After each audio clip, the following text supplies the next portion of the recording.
We want to start this virtual press conference this morning to deal with a critical issue that is gaining national attention and deep national concern. But before we go into the press conference, as we normally do, we want to invite God presence and thank him for blessings and for all of the achievements that we would have had and the protection going forward. Therefore, I want to call on Cassandra Tommy of the Amalgamated Workers Union to open with a word of prayer.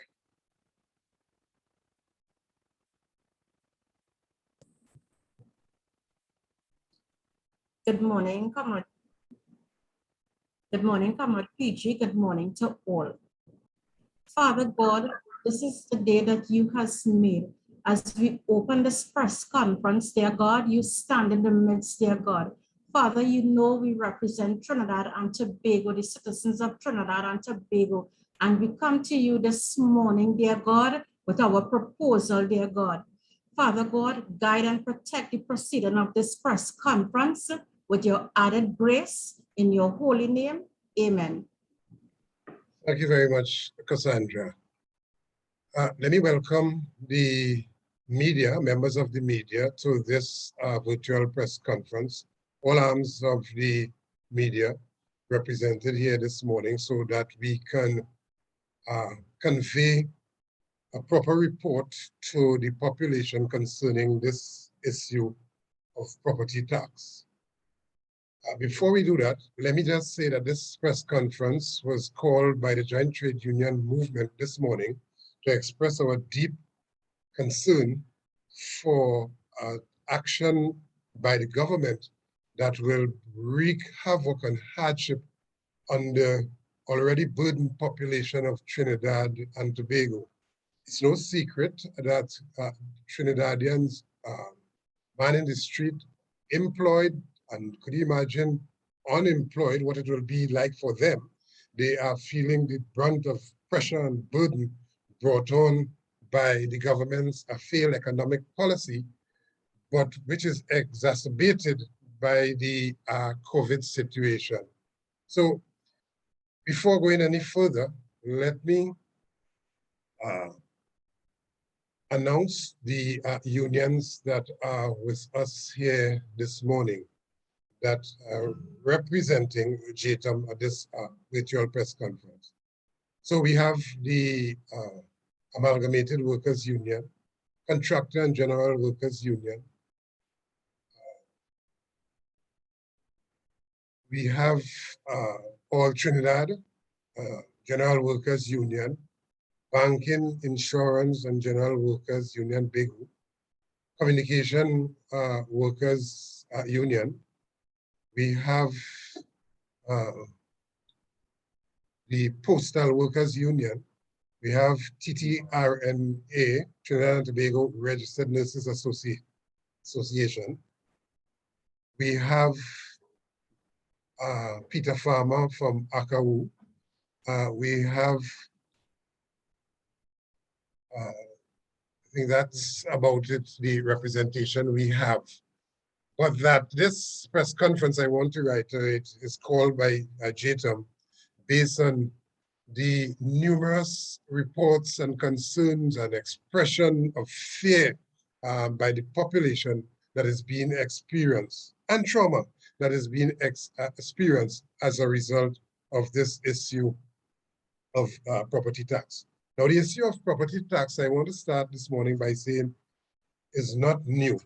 That citizens from as far back as we can remember would have paid taxes and would have paid property tax.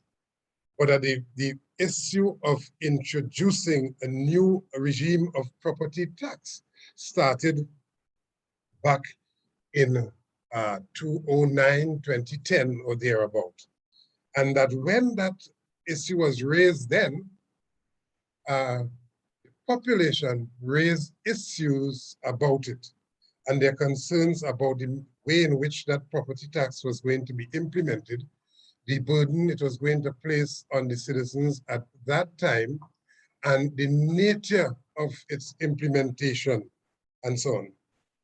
And so a lot of concerns was expressed then. In fact, you would also recall that the trade union movement, the OWTU in particular, would have been leading a charge then, and I want citizens to remember that, against the government's imposition or intention to implement a revenue authority, and alongside that, the property tax, and our concerns for the way in which that was being handled at that time.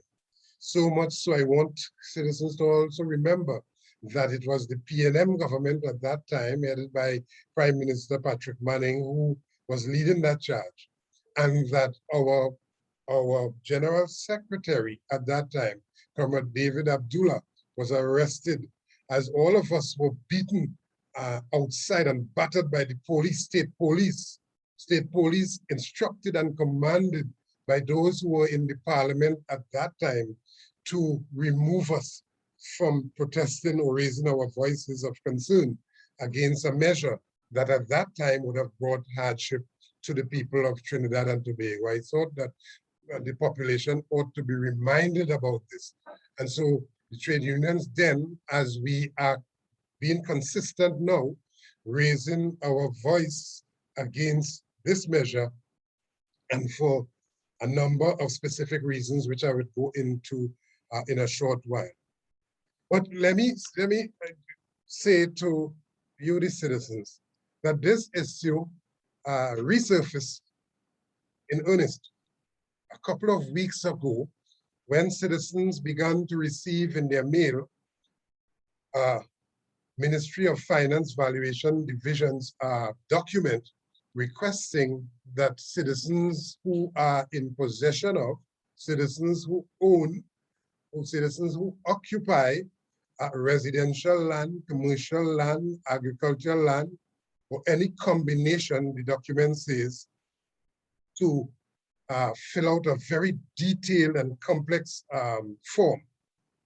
And that form carries a lot of implication for the persons who are required to fill out that form. If it is not filled out properly, you can be fined and confined. And so the form itself tells you that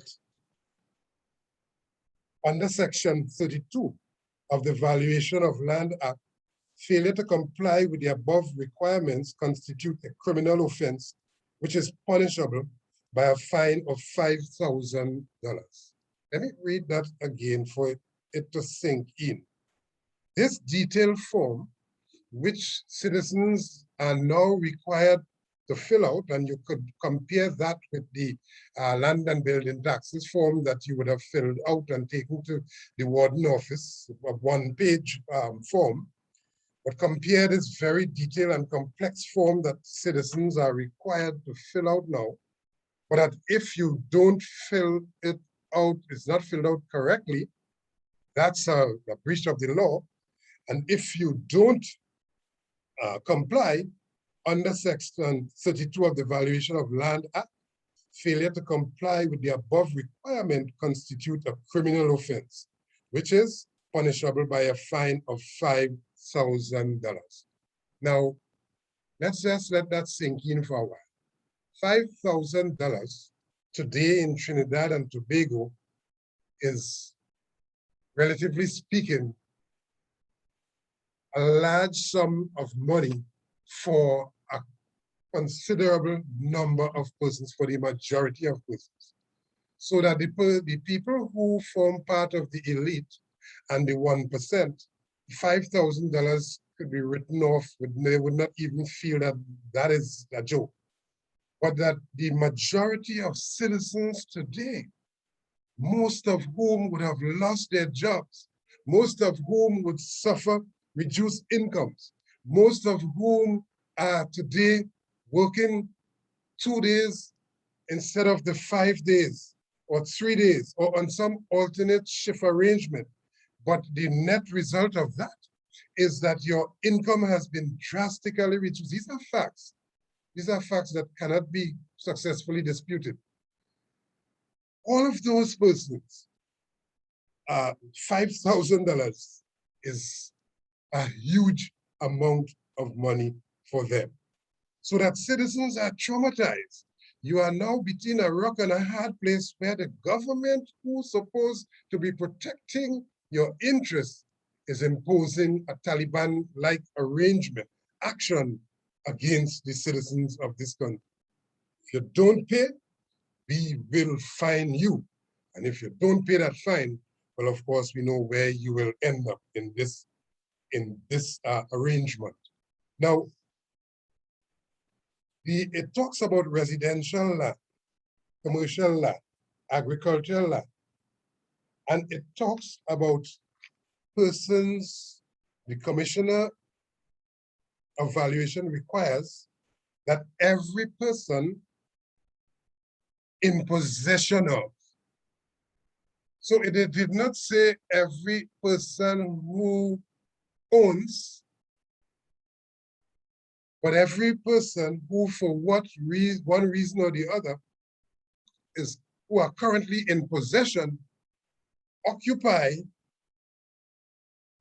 a parcel of land, big or small, is caught up in this net.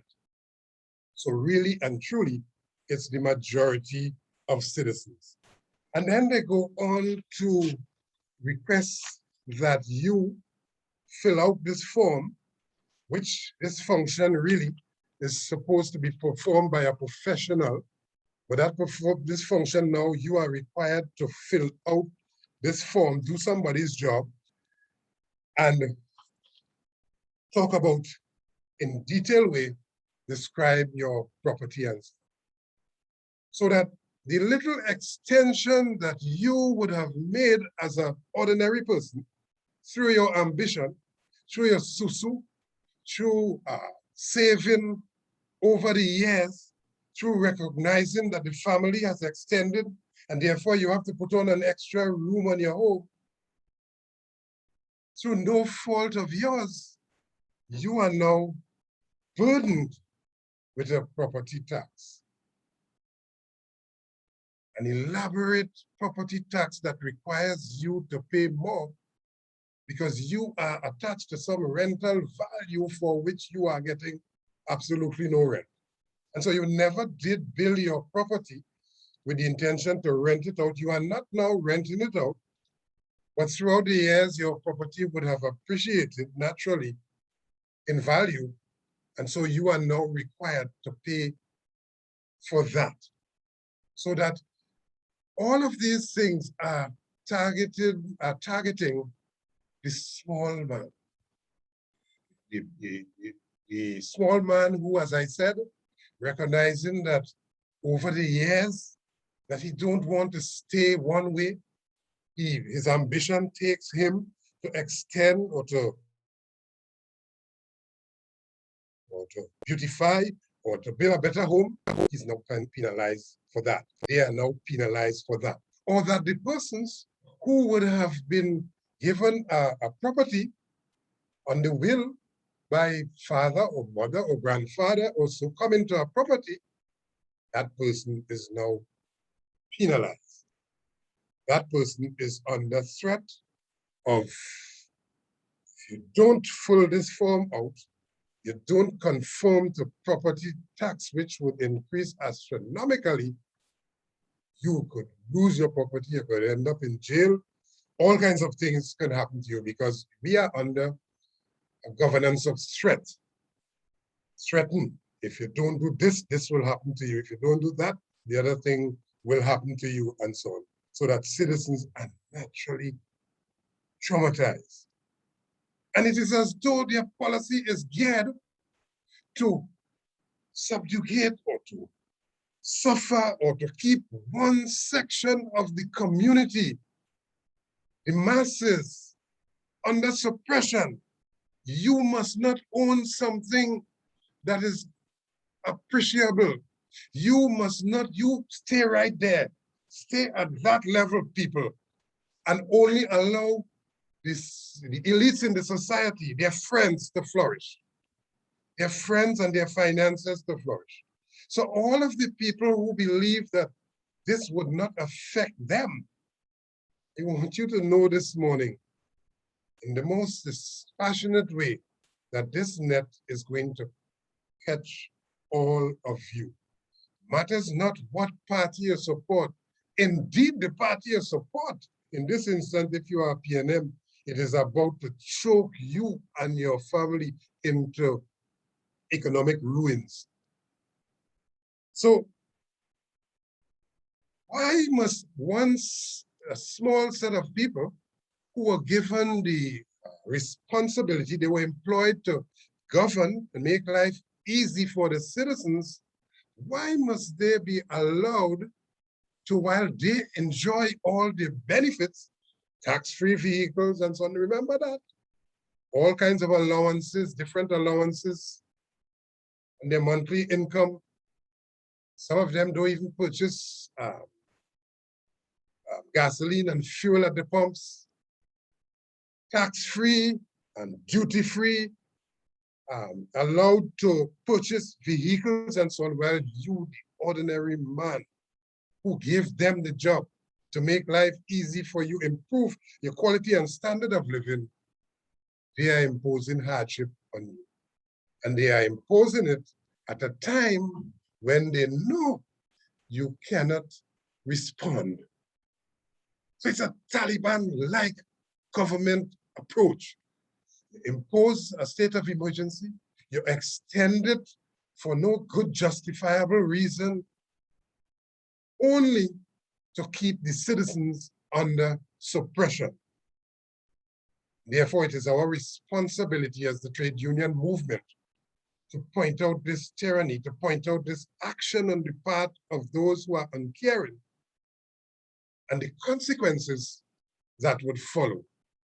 And they are reading into what they consider to be the silence. They are listening to themselves and their few core supporters and so on, which core supporters are on a suicide mission, economic suicide mission, because at the end of the day, they would have departed, they would have gained enormously by reaping the fruits of office, and they would have departed and they would leave you in ruin. They would drive off in their high-end vehicles and leave you in ruin. They would pay no taxes, but leave you in ruin. They would pay no duty, but leave you in ruin. And those are the people that would solicit your support in this abusive, super abusive relationship that is called governance of Trinidad and Tobago in Trinidad, in our country here in the year of our Lord 2021. And so all of their failings, all of their failure to put in place proper economic policy, I want to make the point, Trinidad and Tobago. The economy of Trinidad and Tobago was heading for crash long before COVID-19, the pandemic, hit our shores, or hit even the world. That we were seeing signs of their failed economic policy, their failed energy policy, all of which contributed to the drastic reduction in income for the country, but which scarce income was used to the benefit of themselves and their friends and their elite partners and supporters in this country. Their 1% friends. Those are the people. And may I remind you that in this pandemic, people still declare huge profits. Huge profits. The bank still declaring huge profits while people are out of jobs, while people have reduced incomes, because the banks show no mercy, as is the government. While they will tell you to stay quiet and don't say anything, and they will tell you that if somebody else was there, it would have been worse. There can be nothing worse than what we are experiencing right now. So the pandemic exposed the weak underbelly of the economic policy of the government. And all of those failures what we are paying for, so that they are going to squeeze blood out of stone out of the citizens for their failure and for their corrupt actions and so on. And we must abide by, equally wait, murmur not, and just accept that. How much more are we prepared to accept before we stand up and say, enough is enough? This property tax, one might very well consider, is the proverbial straw that breaks the camel back here. They are going to impose that at a time that cannot be worse. There cannot be a worse time to impose this property tax. We are talking about loss of jobs. Over 100,000 persons would have lost their jobs. They are now without employment, severed from their employment because of failed economic policy of this government over the last 6 years. Loss or reduction of income. Those persons who are now asked to receive less, take reduced pay just to keep your job. Those persons who are working, as I said, on rotation, less days, less pay, just to keep your job. Increased food costs. And those food costs move from one price to another in the groceries and wherever else you purchase food, from not just month to month, but from week to week, and in some cases, from yesterday to today. Food prices increase in the grocery, and you have the Supermarket Association telling you, in no uncertain terms, that it is going to increase again. The importers of food stuff for this country, they are telling you, the population, that it is going to increase again. Increased costs for household items, increased costs for hardware items. And may I say, as I talk about increased costs for hardware items, you pay tax on those items in the hardware to extend the little house that you have. So you already paid taxes on those items in the hardware, and they're coming to tax you again for it under the regime of property tax. You spend all this money and you pay tax for the cement, you pay tax for the all of the different items to construct your house or to extend the building, and now property tax in your ways added to that. Increased rent. And so what do you think Trinidad and Tobago will happen when the property tax is increased on those owners of property, of the landlords? You think landlords will absorb that? That cost will be passed on to you, the tenant will be demanded to pay more. Pay more in a situation where you are not now getting as much as you received last year. In fact, you might be asked to pay more in situations where you are without a job, but you have the landlord, he has to pay the bank, and therefore he has to pass that cost on to you. So do not believe that because you're renting, you wouldn't be caught up in this property tax net. Increased costs at this time for school books and school items. You just think about that for a while. Think about the trauma that persons who have to send their children to school, who are today without a job, but who are with reduced income, but have to pay, in addition to all the things that I've mentioned, increased costs for food and household items and so on. The basic items I'm talking about, I'm not now talking about luxury items, the basic items. Faced with that, you now have to pay astronomical increases for school books and school items and school uniform and so on. You gotta do that. Adding to that, The schools are calling in this Trinidad and Tobago, in this pandemic situation, in this COVID situation, in this lockdown situation, the schools are calling for what they call administrative fee. So to register your child, citizens have to pay from some $800 to $1,500 to ensure registration of your children at school, your child at school. And so that puts an additional onerous burden on citizens. Added to the fact that you have to ensure in this virtual world, in this virtual situation, you have to purchase all of these devices. So the laptops and so on, or the tablets and so on, all of the internet access, all of those things. Poor people have to contend. It's as though nobody is looking on or looking after what the poor man, the man in the street, the ordinary person has to go through on a day-to-day basis. And added to that, you have to stay with your child to make sure that that child is focused. And that takes you away from putting something somewhere else. And then there's the increase in WASA. More in WASA, your water rate, with more increases to come. And then you are hearing about increased electricity rate.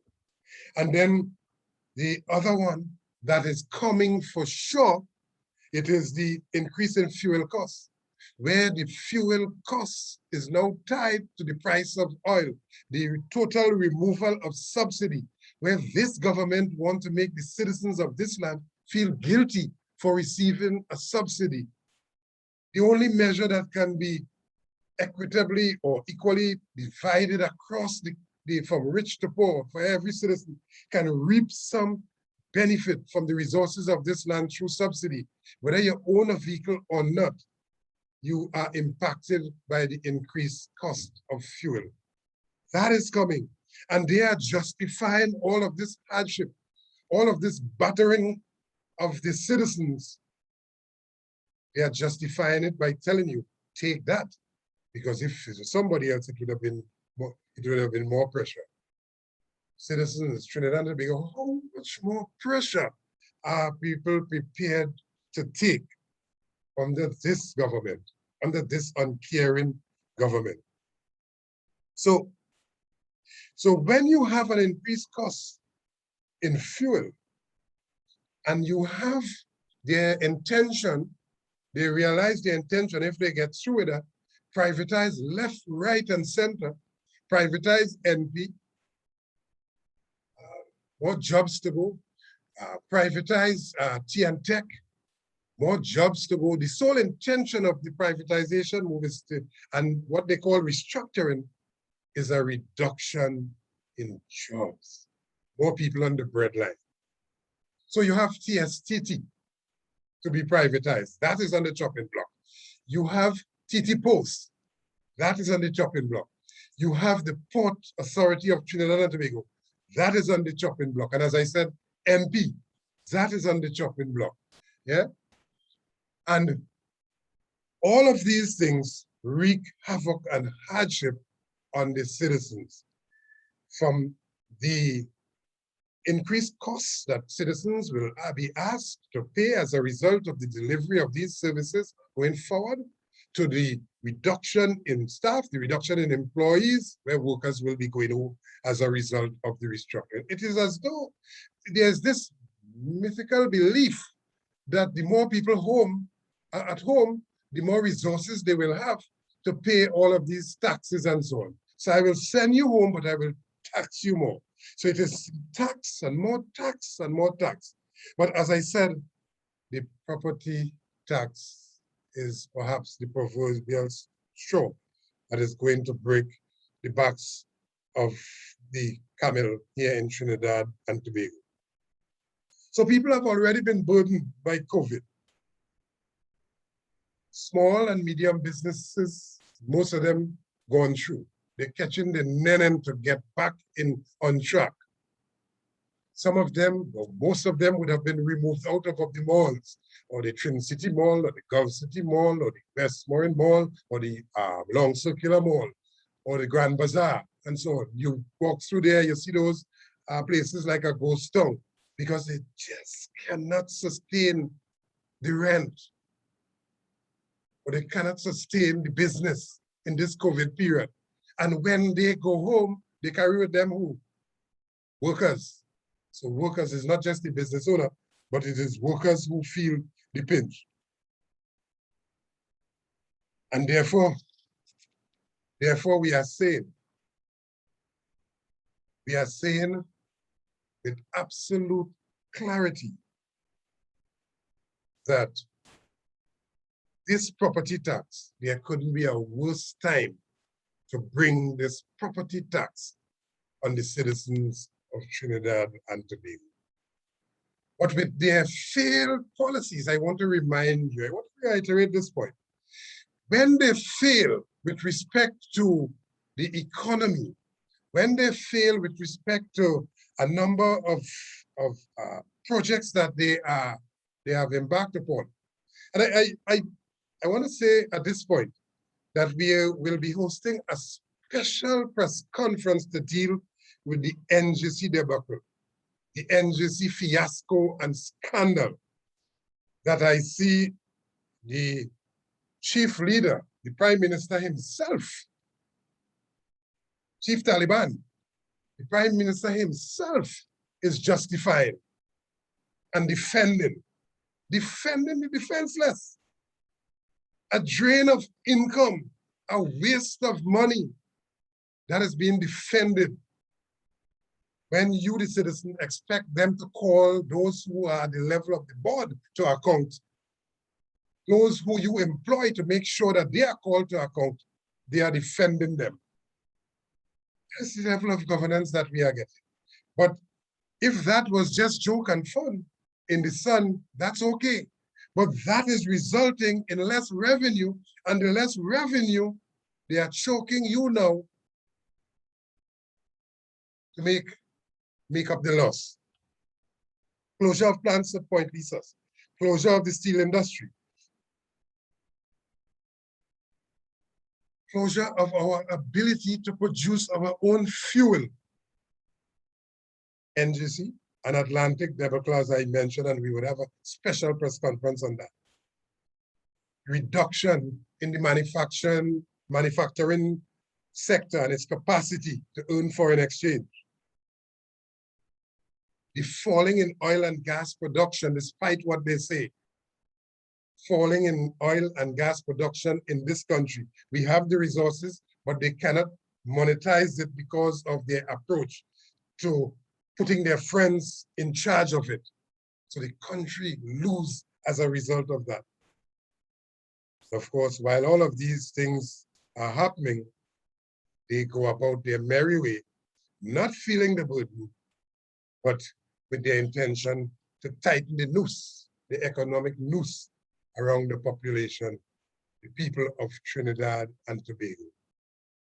But as a people, Trinidad and Tobago, we often fall victim to this bad governance because we are a sort of a forgetful people. We forget who say what when. We forget who was standing up against something yesterday, but today is for it because of convenience. But I want to, this morning, remind the citizens of Trinidad and Tobago a little bit about who said what and who are saying what now, and how that same person is a two-faced person, and that same person who wants you, the population, to believe that he is holier than thou, holier than the holiest, and cannot lie, and does not tell untruth or does not misinform you. I want to give you a few highlights of the two-faced man, the two-faced Taliban. Yeah? Now, it has been circulated on social media, but I thought it necessary for us in JTUM to do a little more digging and to highlight this morning what has been said and by whom it has been said. And so I'm reading from a December 20th, 2009 Newsday report by reporter Sean Douglas, capturing the utterances of no other than the Honorable Dr. Keith Christopher Rowley, as he made his position absolutely clear on the issue of property tax. Nothing else but property tax. The same identical property tax that nothing has changed. Here's what he had to say. So here's what the report was introduced by. The Gomartin West MP, Dr. Keith Rowley, believes that the people from all walks of life are angry at the government's property tax, which they blame on squandermania. Rowley was speaking Friday in the lower house on two bills, being new tax, the property tax bill and the valuation of land amendment bill 2009. Among other things, I want to quote now from this newspaper report, some of the things that he would have said. Here Rowley talking. Stop taking your own advice, that nobody is annoyed. He advised the government. He said, they have brought the tax at the worst possible time, alluding to the tough economic times. He repeatedly said that the people were not against the idea of paying taxes, but were upset that this measure could have been averted if the government had acted differently previously in its expenditure. Sound familiar? Failed economic policy, giving their friends their 1%, the contracts and so on. Does that sound familiar? But let me just go over this part. Stop taking your advice, that nobody is annoyed. End of quote. So it's the same Chief Taliban said. He advised the government. He said that they have brought the tax at the worst possible time, alluding to tough economic times. Even 2009, when everybody was employed, prices were less at the grocery and so on. Inflation wasn't as it is now. There was no pandemic. There was no COVID. There was no major loss of jobs with over 100,000, nearly 200,000 persons at home. All of those things were not happening then.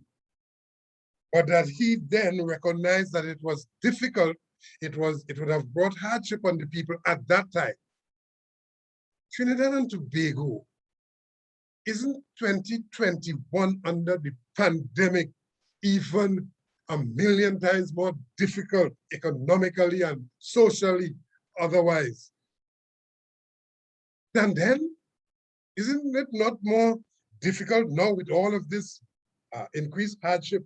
People have to pay $800 to $1,500 to register their child at school, increased books costs and so on, increased rent, everything is increased. Isn't it more difficult? So my point here this morning, JTUM's point, is that if there has ever been a more difficult time, a more onerous time to impose this tax, this measure on the population, it is now. People are now trying to catch themselves, are now trying to revive because of what happened during this lockdown period, during this COVID, this pandemic situation. People are now trying to just to barely breathe. And they are coming with this measure. Now, the government, there's an approach that they use their advisors, advise them to use. And here's it. Test the water, send it out, hear what the population says, see how they react. And if they remain quiet, we come with it. And that is what they are doing. They have sent this out. And if we succumb to this, if we allow this without speaking out, hell will be our fate. Therefore, I am saying that not just the report Trinidad and Tobago, we went a little further and we captured him, Chief Taliban himself, back then in the Hansard records of the parliament. I just want to read among everything. Do your research, check it out. We did not invent these. These are the facts. And I'm not now telling mistruth about the person. These are the facts. And here's what he said in the parliament. Mr. Speaker, I have a great difficulty. I do not like to pay money to insurance companies, even though I have to pay. Whenever I write a check, I write it with a certain amount of stuff there. I do not like to write this check. When I write a check for my lands and building taxes increase, I'm going to feel worse and say a lot of bad things about some people in this country. So the answer, Chief Taliban talking there, as a two-faced man that must be without fear of contradiction, without fear of reprisal, or not without fear of the bulldog, he must be exposed. We are going to do that in the trade union movement, expose him. So that's a two-faced Taliban man. You remember, 20 years ago, the Taliban had one position. Today, the Taliban projecting a new face in Afghanistan. A new face, a different Taliban, but underlying all of that, they are the same Taliban. So what would have accounted for him then to take this position? What would have accounted for him now to take the position where the country is under more hardship? Just want to suggest, if you recall, there was this great undermining of the leader at that time. So because he was against Patrick Manning at that time, even though he agreed with it, he found every way to undermine Patrick Manning in the parliament and outside the parliament, just to get the leadership of the party and the leadership of the country. We can find no other reason, no other plausible reason why he would have said that then and why he is doing this now. What we are experiencing in Trinidad and Tobago is the real beast face of the Taliban government in Trinidad and Tobago as they unleash pressure on the population, pressure that we, the citizens, cannot afford and certainly do not deserve. We do not deserve this type of governance. And may I say that when, and I want to take quote from a very famous person, that when you allow anger, when you allow hate to consume you, you come up with the wrong prescriptions.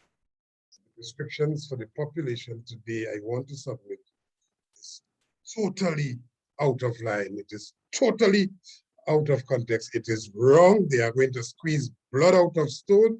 They are going to pressure you, the citizens, with this property tax if they are allowed to get away with it.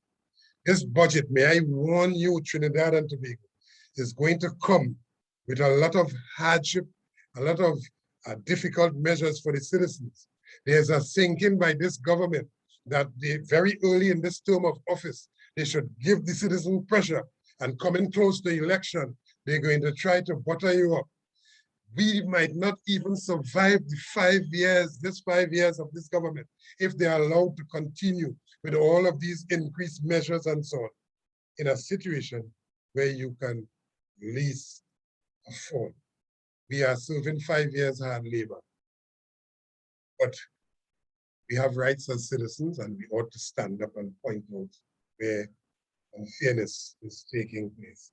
And this measure is an unfair measure, that is going to be unleashed on the population. We want the joint trade union movement saw that it is our responsibility, it is our duty to comb through these documents to look at the effect of it, and long before the effect come, warn the citizens when the time comes, what will befall you. Do not say that you was not warned by the trade union movement. May I say in closing here that we have a number of initiatives as we take the opportunity within the law, of course, and within even the state of emergency, as we take the opportunity to continue to raise these issues in defense of the people. And citizens are feeling the pain every day. Every one of our officers and members and so on are confronted by persons who are complaining about the pressure that they are under. So don't take for granted that everything is hunky-dory in this country. It is anything but hunky-dory in this country. We are in a real situation where real hurt and pain is being experienced by the people. Thank you very much. And I now open for questions from members of the committee. Okay. Yes, I saw Alicia Boucher. Yes. Hi, good morning, Mr. Roget. I just wanted to find out, well, I've noted that you stated it couldn't come at a worse time than now, but I wanted to find out, other than the timing of it, do you have an issue in terms of how it is going to be implemented in terms of the 3% of the annual rental value for all residential properties and so on? If you had to do things and you had to implement a property tax, how would you have done it? Yes. Well, of course, we have always advocated that there should be a phased approach with this property tax arrangement. You can't, yes, we can't, and we should not put residential pressure on residential on their property that is not earning any revenue. But my property don't earn any revenue, and so on. And so there should be a phased approach as to how we phase this in with industrial and so on, and those who earn revenue, and then commercial and so on, and then residential. You do not put all of the citizens, the majority of our citizens, into this, this net at the same time.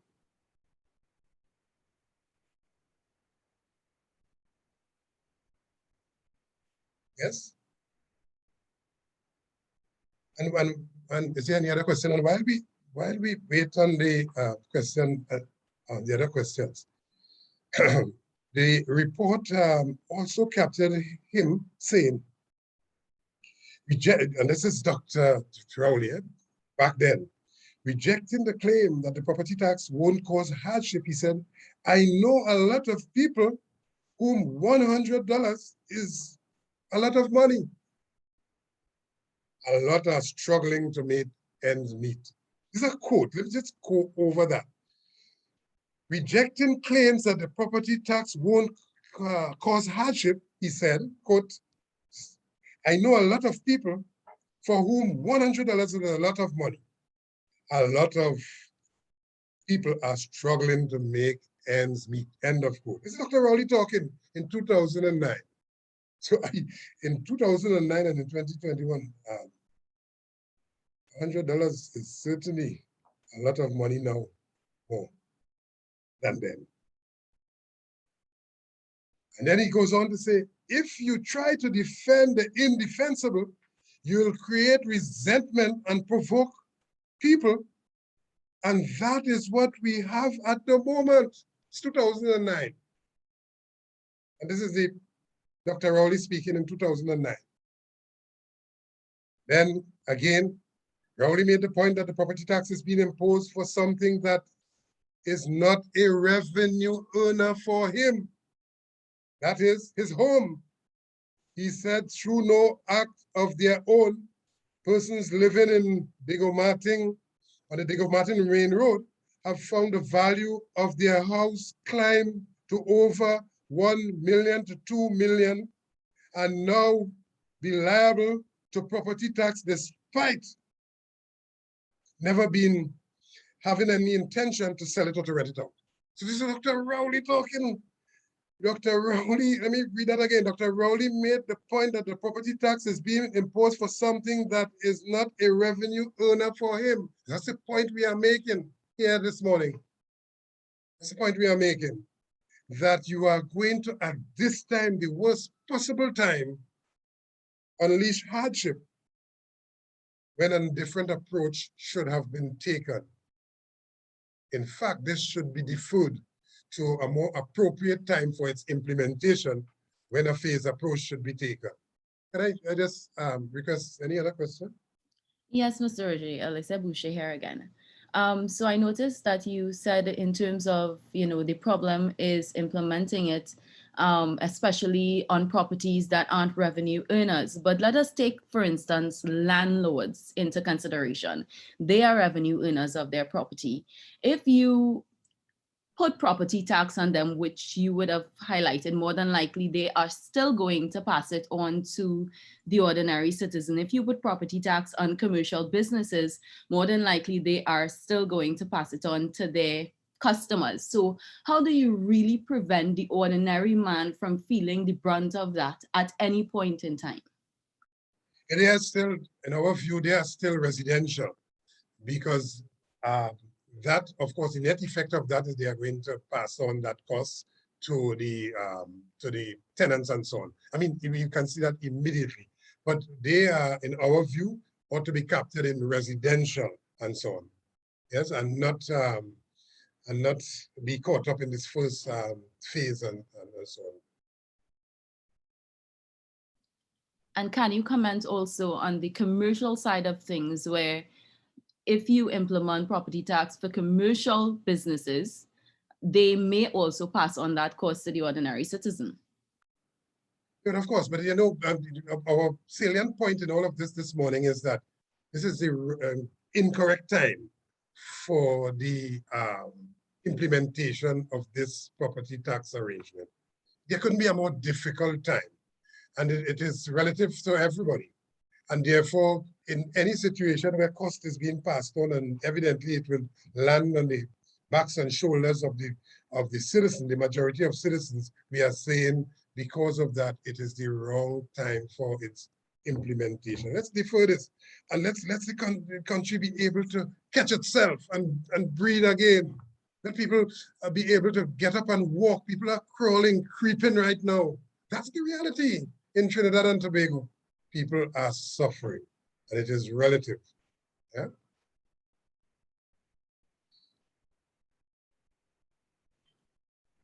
Yeah, that's it. But this issue is not going to end here. The Joint Trade Union movement is going to hold on to this issue, and we are going to, even though you may not be hearing us, we are going to be in our different areas outside the glare of the media, talking with citizens, talking with groups and so on, and pointing out the harshness of this approach by a government whose only interest is really to squeeze taxes out of its citizens. So it seems that the only avenue to earn revenue now is through taxes and different forms of taxation for the citizens. That is not, we think that is not right, and we think that voices should stand up and stand against what is happening in this country. And may I just end again by reiterating this point, that it is the worst possible time to implement this property tax, and ask the question, how much more we are prepared to take as a citizen before we stand up in defense of our own interests, in defense of the future interests of our country, and of course in defense of our children. How much more are we prepared to take? Thank you very much.